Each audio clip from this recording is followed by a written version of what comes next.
So Rav has been playing Season of Discovery in Phase 2, and let's see what he gets up to. Wait, he plays a hunter, right? Let's see. Attention gamers. Previously on my Season of Discovery adventures I started my journey as an undead rogue and enjoyed the experience of playing a new version of WoW on release. Yeah. I enjoyed how alive the low-level world felt doing dungeons with the boys in my book club, losing crucial roles, and getting a bit too into the life of rogue RPing. Oh god. Oh, it's coming.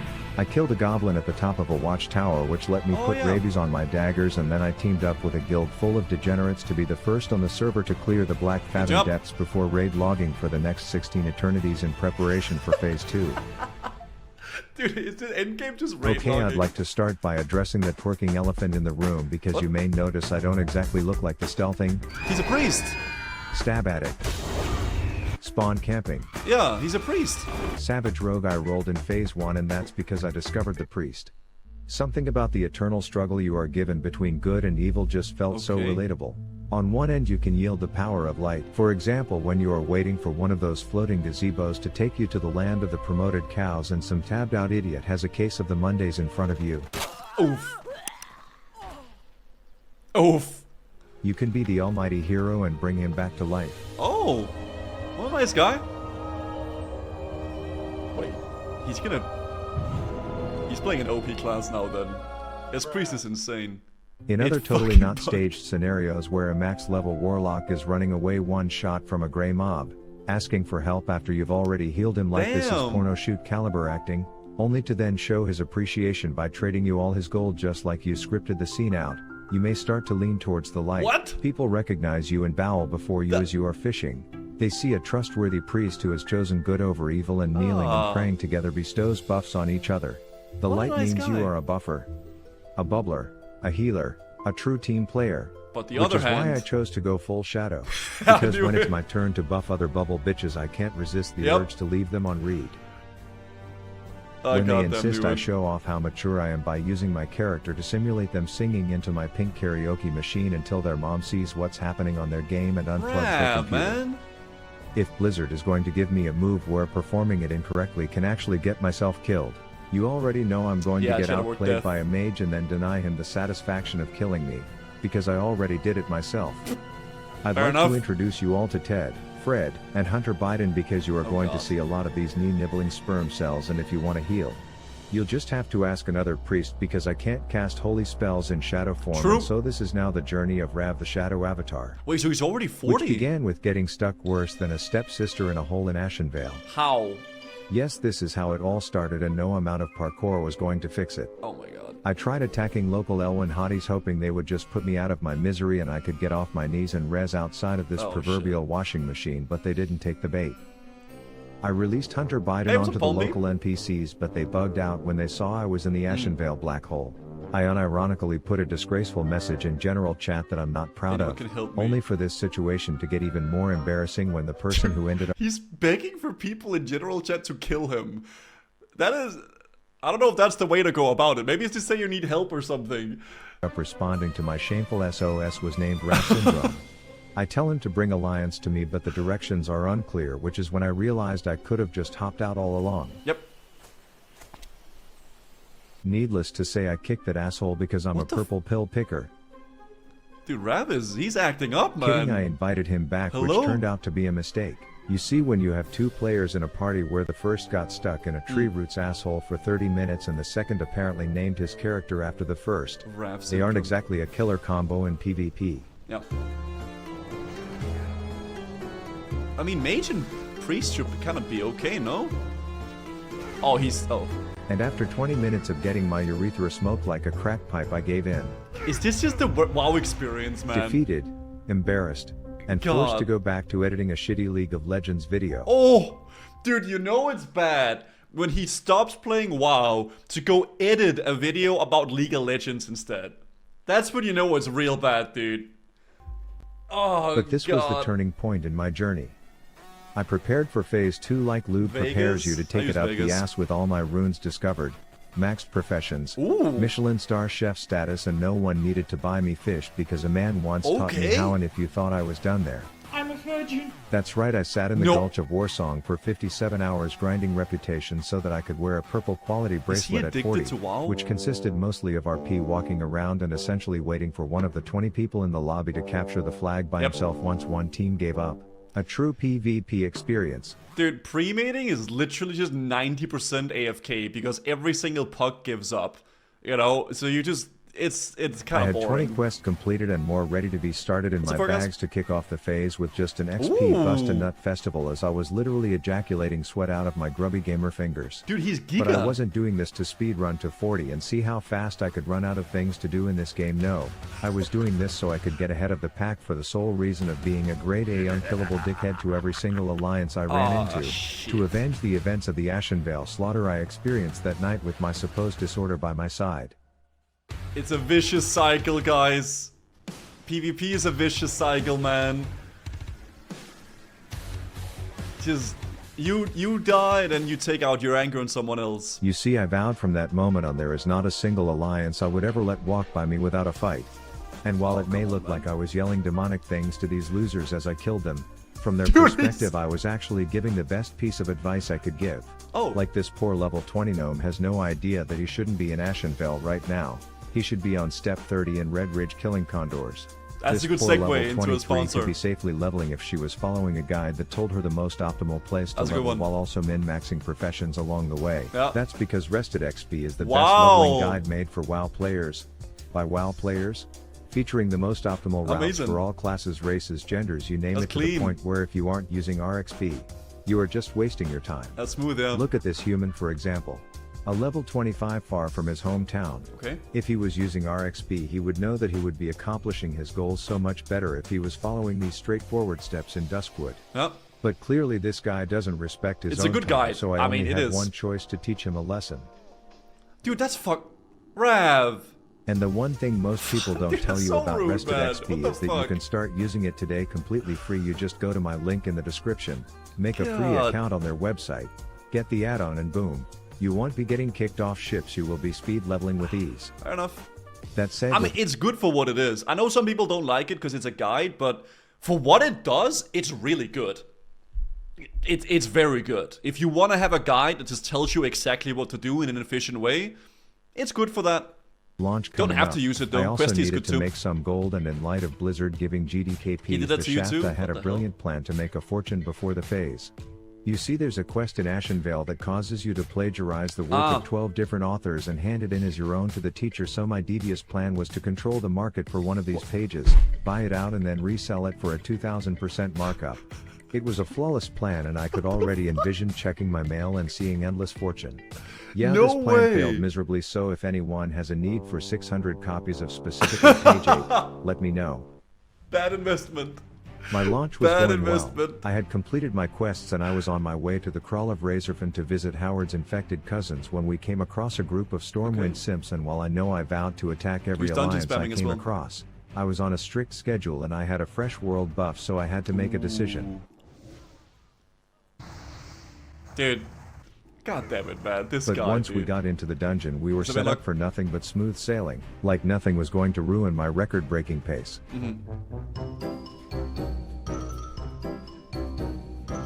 Reminds me of Banjo-Kazooie, the music. It was at this time where we did one final farewell to the fathom depths of blackness, and just guess what the fuck happened. No way it dropped! Last run.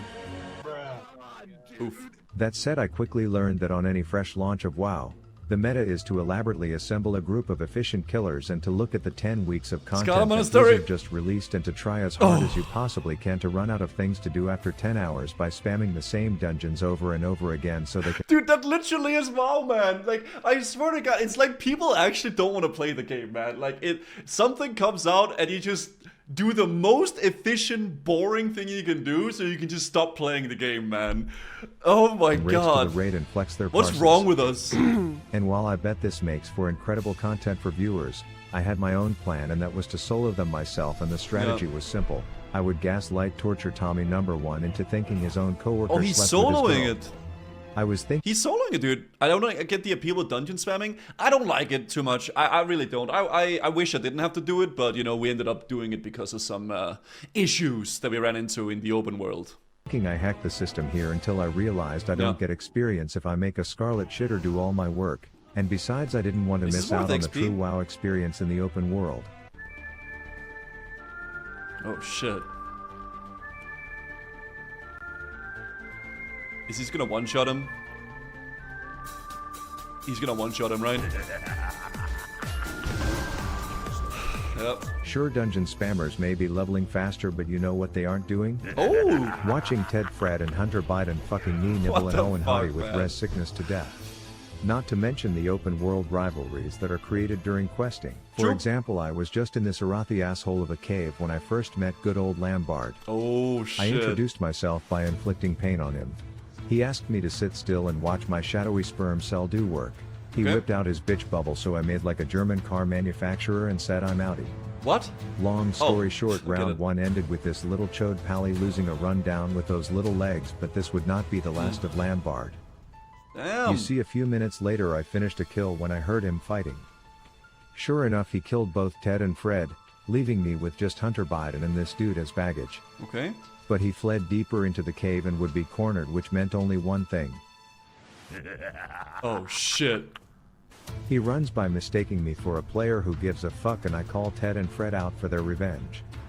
To no one's surprise, he's getting shit on worse than a porta potty at a peanut convention, but then an inexplicable emotion overcame me.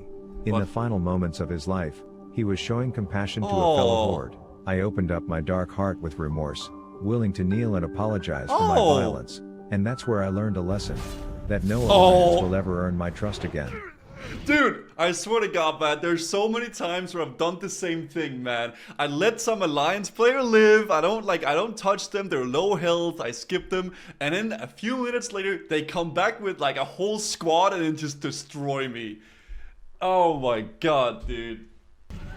What's up, I start recruiting some of my homeboys from dumb. Briefing them on the mission, as we chase a dumb fight like truly bronzy low League of Legends players, running through the entirety of Jurassic Park, no mercy. Which gets my fresh recruit cucked and pissed off, leaving me to deal with half the mobs in the zone and Lambard too pussy to fight a real 1v1. He's got like a rivalry. So even though I escaped his grubby gamer fingers, I succumbed to the mere quest mobs as my nemesis laughed at my demise.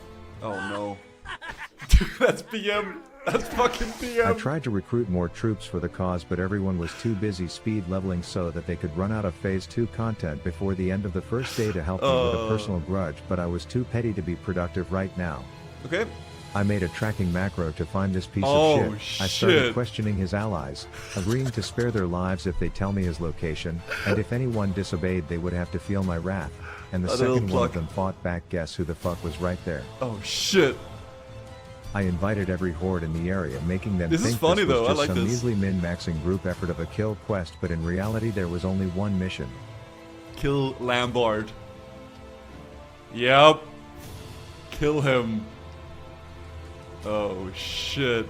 The final battle was on. My recruits could give less than two shits about my petty drama, so my plan quickly turned into running over to them and hoping that they will think any red name is a quest NPC and kill it, and Rav, did you really bring a whole squad to kill him, man? No, man, you gotta respect the 1v1, dude. Okay? Respect the 1v1. Don't bring a whole team like that. That's not the way. Thanks to some quick thinking, I had won the war on Lambard. God damn it. But only with help. And even though I always had a small army to do my bidding, I knew I'd have to get stronger myself. I'd have to discover my strongest rune. Now the whole idea of Season of Discovery is to explore this giant world and find this shit yourself. You know, the true experience where everyone gets crazy excited when you organically find something by surprise because you didn't look it up before. That's what it's all about. Paul, come loot this. Yo, Shadow scroll, dude. Shadow scroll, dude. Someone else. So I chose to stay true to this spirit by taking it upon myself to discover the classic WoW Priest Discord, where I looked up where to find this rune. But let me show you how easy it was to prove that I totally would have figured it out myself. I fucking knew it. First you go to this super obvious remote location in the shittiest zone that everyone avoids because it sucks ass, where you touch this burnout pile of logs. It's all like find someone who knows about this, and my immediate thought was, Jesus, this is so easy. It's obviously that goblin bibbly out in the middle of nowhere. Okay. He says something about the next clue being in a port, so the only logical next step is to take boat to the Bay of Booty, and you should come to know what this means. Bay of Booty.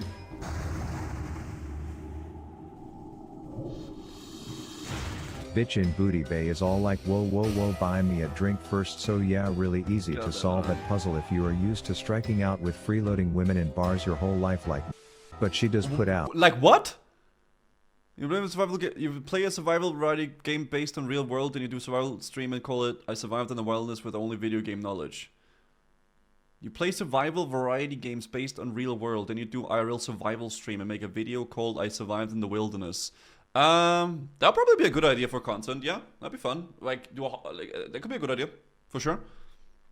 The next clue you perverts, and it's to find a miniature Titanic in bumfuck wetlands, which surprise teleports you to the east coast. Okay. Literally cake to follow the clues, and oh this yeah, I is saw where you some need people to loot here. something, but there were a baker's dozen alliance, and I'd have to put my trust in their kindness if I were to get my room. Yeah, I saw some people do this.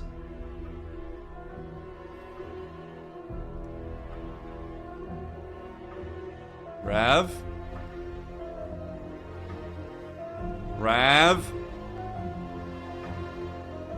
Oh shit, wait, they're actually the ones doing it. Oh shit, well. Oh. Oh. Turns out the closest graveyard is in an entirely different tax code, and you have to take res sickness, which meant 20 minutes of my life were just wasted. And another innocent bystander was going to have to pay for the alliance's that's so sins. shitty. No, don't... Dude, Rav, don't take... That's not the way to do it, man. You don't just take your frustrations out on innocent other people. This is how the vicious cycle continues, man. Oh my lord. You're a part of the cycle. Break the cycle, Rav. Anyways, find the sexy elf on the shelf, kill her, loot her coin purse, use it to open the jewelry box on the dock, and you have your rune that I totally would have been able to discover all by myself, and just look at its beauty. What did again? But where were we? Oh yes, the adventures of open world questing and NPCs had some juicy drama of their own. What I want now are their heads. Kill them for me.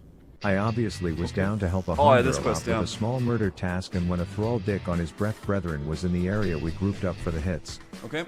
Afterwards I asked if he was rocking a rested XP guide as well, because then we could just keep quietly questing together, you know, menstrual cycles, like fully buddies. synced up, two boys open world questing the way it should be, but he wasn't. Don't worry, I'm out here doing... Are you referring to me, Enyo? God's work, but with 2 levels to go I was struggling to find any quests that were uncontested. Yeah. I originally tried phasing, but these darnassus douchebags had more layers covered than an Italian buttercream, so I chose to fight for my territory instead, even if it meant getting in a slap battle with a level 40 who learned a tough lesson that day. Not to mess with Rav the fucking Avatar. Okay. There's a lot of alliance here. This person is so strong. Is he gonna one-shot him? Big Shadow Ward Death. What is that ability? Oh, is that Mind Spike? I think that's what it's called.